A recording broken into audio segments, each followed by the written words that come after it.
శాసనసభ్యులు మరి భారతీయ జనతా పార్టీకి ఈ యొక్క అభియాన్ ఒక నేతృత్వాన్ని వారు తీసుకున్నారు. మన రాష్ట్ర సంఘటన మంత్రి శ్రీ చంద్రశేఖర్జీ, అదేవిధంగా ప్రధాన కార్యదర్శులు వేమున అశోక్ గారు, గౌతమ్ రావు గారు, ఈ కార్యక్రమానికి చేసినటువంటి ఒక టీం ఏతుందో ఆత్మనిర్భర్ భారత్ అభియాన్ టీం, విక్రమ్ రెడ్డి గారు, అరకుల సుధా గారు, నాగపరమిళ గారు, సుధాకర్ శర్మ గారు, ఇక్కడ విచ్చేసినటువంటి ఒక ఈ వర్క్షాప్లో పాల్గొనడానికి వచ్చినటువంటిగా ప్రతినిధులకు, మీడియా మిత్రులకు, ఈరోజు దేశవ్యాప్తంగా కూడా మనము భారతదేశం ఏ విధంగా మనము ప్రపంచంలో మొదటి స్థానంలో రావాలి అనేటువంటి ఆలోచనతో ప్రభుత్వాలు, ప్రజలు పనిచేయాలి అనేటువంటి ఆలోచన రావాలి అనేటువంటి ఉద్దేశంతోనే ఈ ఆత్మనిర్భర్ అభియాన్ మనం తీసుకోవడం జరిగింది. నాకు తెలుసు చాలామంది ఇక్కడ పెద్దవాళ్ళు ఉండొచ్చు, వాళ్ళకి తెలుస్తుంది, మీరు అడగండి. PL 480 అనే ఒక చట్టం ఉండే అమెరికాలో. ఆ చట్టం ద్వారా ఆ రోజు అమెరికా మన దేశానికి పాల డబ్బాలు పంపించేది, పిల్లలకు పాల డబ్బాలు అక్కడి నుంచి పంపించేది. మనకు రష్యా నుంచి గోధుమలు వచ్చేది, మందులు వచ్చేది అమెరికా నుంచి. ఈ దేశాలన్నీ కూడా మన అందరం కూడా మన దేశాన్ని ఒక బీద దేశం కింద చూసి మనకు ఏదో సహకారాన్ని ఇప్పుడు మన ఆఫ్రికాకు అక్కడక్కడ పంపిస్తుంటాం కొన్ని దేశాలు, ఆ విధంగా మన దేశం ఉండే. ఈ దేశం ఏతుందో ఒక థర్డ్ వరల్డ్ కంట్రీగా ఒక దేశాన్ని మనం చూసేవాళ్ళం. మనం అండర్ డెవలప్డ్ నేషన్ కింద భారతదేశం ఉండే. ఒకప్పుడు మన చరిత్రలో పోతే నాకు పాట గుర్తొస్తుంది. ఒక సినిమాలో ఒక పాట ఉంది, సికందర్ యాదవ్ సినిమాలో, జహా డాల్ డాల్ పర్ సోనేకి చిడియా ఉడాయ్ ఓ భారత్ దేశ్ హమారా అని చెప్పేసి, జహా డాల్ డాల్ పర్ సోనేకి చిడియా ఉగలే ఓ భారత్ దేశ్ హమారా అని చెప్పి ఆ పాటలో ఉంటుంది. ఆ సోనేకి చిడియా ఈరోజు మనందరం కూడా ఎక్కడ వెళ్ళిపోయినో, ఎక్కడి నుంచి ఎటు వెళ్ళిపోయినో, దేశాన్ని విదేశీయులు మన పైన దండయాత్ర చేసి ఈ దేశాన్ని ముక్కలుగా చేసే ప్రయత్నం చేస్తే సర్దార్ వల్లభాయ్ పటేల్ గారు మరి స్వాతంత్రం వచ్చిన తర్వాత ఈ దేశానికి ఒక మాలలో, ఒక సూత్రంలో పెట్టినటువంటి ఘనత సర్దార్ వల్లభాయ్ పటేల్ గారిని. మరి ఆ రోజు నుంచి ఈ రోజు వరకు కూడా భారతదేశంలో కాంగ్రెస్ పార్టీ మనల్ని పరిపాలించింది. మన భారతదేశంలో ఈ పరిపాలన 55 సంవత్సరాల్లో భారతదేశం ఎప్పుడు కూడా స్వతహాగా ఎప్పుడు నిలబడలేదు. ఎప్పుడు కూడా ఏదో ఒక దేశం ఒక సహకారంతోనే మనం ముందుకు వెళ్ళాం. కానీ నరేంద్ర మోదీ గారు వచ్చిన తర్వాత ఈ దేశము మన కాళ్ళ మీద మనం నిలబడాలి. ఈ దేశం మన ప్రపంచంలో ఒక ఆర్థికంగా బలమైన దేశంగా మనం నిలబడాలి. ఈ దేశం మనం ముందుకు పోవాలి. ఈ దేశం ఎవరిపైన ఆధారపడద్దు, మన ఆత్మ నిర్భర్ భారత్గా మనం ఉండాలి అనేటువంటి ఆలోచనతో నరేంద్ర మోదీ గారు తీసుకున్నటువంటి కొన్ని నిర్ణయాల వల్ల ఈరోజు భారతదేశము ప్రపంచంలో ఆర్థిక వ్యవస్థలో 4వ స్థానంలో, పెద్ద 4వ స్థానం ఉన్నది. ఇది 4th largest going economy in the world. కాబట్టి ఈ యొక్క రకమైనటువంటి ఒక ఆర్థిక విధానాన్ని మనం తీసుకుపోతాను. ఈరోజు మన ఒక వస్తువును మనం వాడమంటా ఉన్నాం, స్వదేశీని ప్రోత్సహించమంటున్నాం. దానికి కారణం ఉన్నది.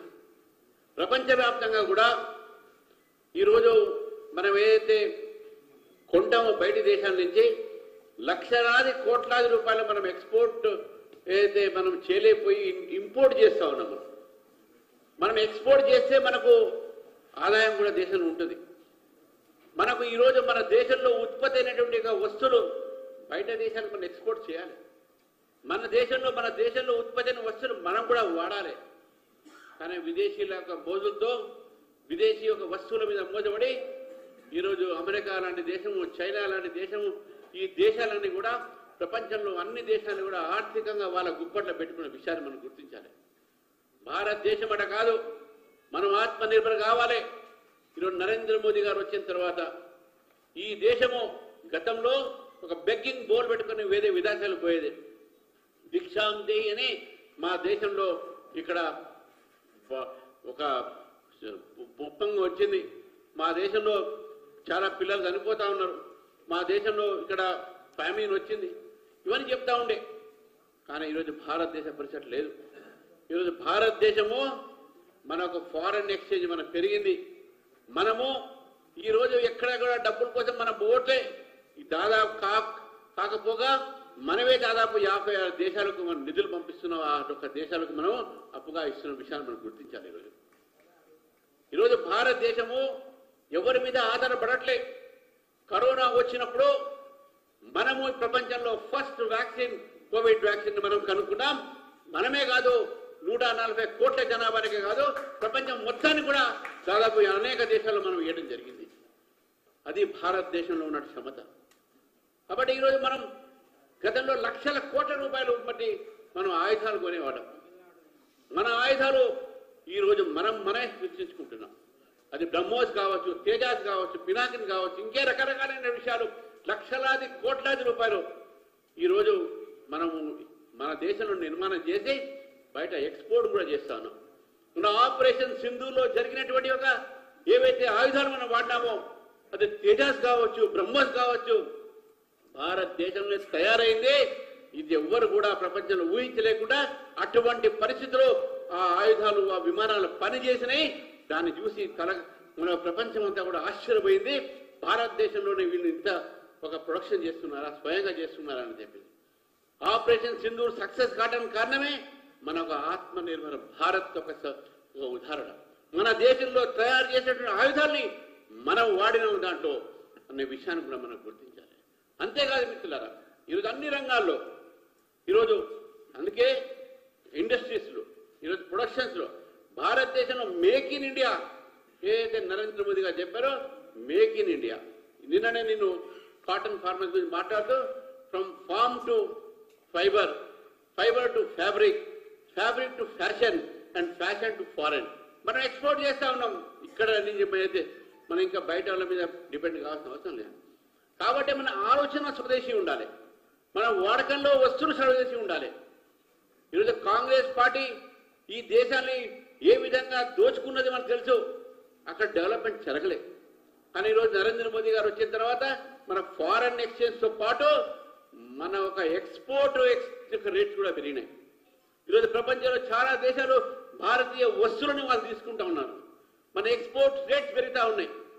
అంటే అన్ని రంగాల్లో ఈరోజు మనం ఈరోజు ప్రొడక్షన్ చేస్తూ ఉన్నాం. ముందుగా డిఫెన్స్ కావచ్చు, సైన్స్ కావచ్చు, R&D కావచ్చు, ఫార్మసీ కావచ్చు, మందుల తయారీ కావచ్చు, మనం ఏ దేశం మీద ఆధారపడాల్సిన అవసరం లేదు. కాబట్టి ఒక సొంతంగా 75 సంవత్సరాలు మనం పూర్తి చేసిన తర్వాత ఈరోజు భారతదేశం ప్రపంచంలో 4వ స్థానం మన లక్ష్యం కూడా మొదటి స్థానం కావాలి. ప్రపంచ గురువు, విశ్వ గురువు భారత నిలచాలి.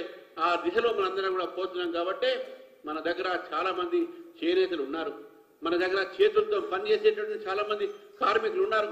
మన దగ్గర we have a very native skills with us. మన దగ్గర డెవలప్మెంట్ యాక్టివిటీస్ కూడా ఊళ్ళో మనం చూస్తూ ఉన్నాం.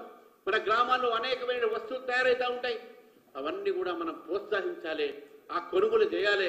మన జీవితంలో మన దినదినాల్లో వాడుతున్నటువంటి వాడకంలో కూడా ఆ వస్తువులన్నీ కూడా స్వదేశీ ఉండాలి అనే ఆలోచనతో మన ఆలోచన కూడా స్వదేశీ ఉండాలి. దురదృష్టవశాతం ఆలోచనలో కూడా ఈ మధ్య కల్తీ వచ్చింది. నిన్న మనం చూసాం కాంగ్రెస్ పార్టీ ఒకరికి అవార్డు ఇచ్చింది. యాంటీ ఇండియా స్లోగన్స్ ఇచ్చే వాళ్ళకి అవార్డు ఇవ్వడం జరిగింది. కానీ our mind should be always pro India, our action should be always pro India, our usage of word or usage of goods which we use day to day should also be Indian, and we also have the feeling of Indian, and therefore there is a need to use Swadeshi goods in our daily life. Swadeshi వస్తువు వాడితేనే రేపు దేశానికి మనం ఒక రకమైనటువంటి ఒక బలమైన దేశంగా మార్చేటటువంటి విషయంలో మనం వెళ్తాం. కాబట్టి మిత్రులారా, ఈరోజు ఈ వర్క్షాప్ కూడా ఈ యొక్క అభియాన్ 2047లో India should be number 1 country in the world. Viksit Bharat కింద India is no more a begging nation, India is no more a third world country, India is no more a developing country, India is a developed country అనేటువంటి దిశలో మనం పోవాలి. ఆ దిశలో మనం ఉన్నాము. నరేంద్ర మోదీ గారి నాయకత్వంలో మనం ముందుకు పోతున్నాం, సాగుతున్నాం. అవన్నీ కూడా కార్యక్రమాలు మనం ఇక్కడ ఈ యొక్క వర్క్షాప్లో మనం చెప్తాము. మీరు దాన్ని జిల్లా స్థాయిలో మండల స్థాయిలో చాలా సీరియస్గా తీసుకొని పనిచేసి మన దేశంలో స్వదేశీ యొక్క అభియాన్ని స్వదేశీ మూమెంట్ని పెంచుతారని చెప్పేసి కోరుతూ కార్యక్రమాన్ని కూడా కింది దాకా తీసుకుపోయి ప్రజలకు స్వదేశీ విషయంలో అవగాహన కలిగించేటటువంటి ఒక మహత్తరమైనటువంటి ఒక ఏదైతే పని మీకు ఒప్పచెప్తారో ఆ పనిని మీరు ముందుకు తీసుకోవాలని కోరుతూ మరి అవకాశం ఇచ్చినటువంటి ఒక ఆత్మనిర్భర్ అభియాన్ కమిటీకు నేను ధన్యవాదాలు తెలుపుతూ ముగిస్తున్న. భారత్ మాతాకి జై.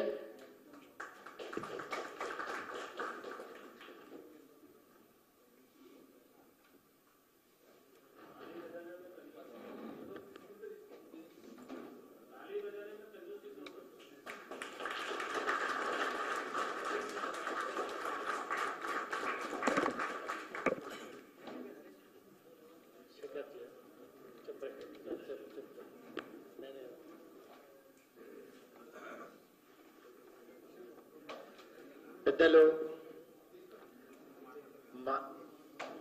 ధన్యవాదాలు. మీడియా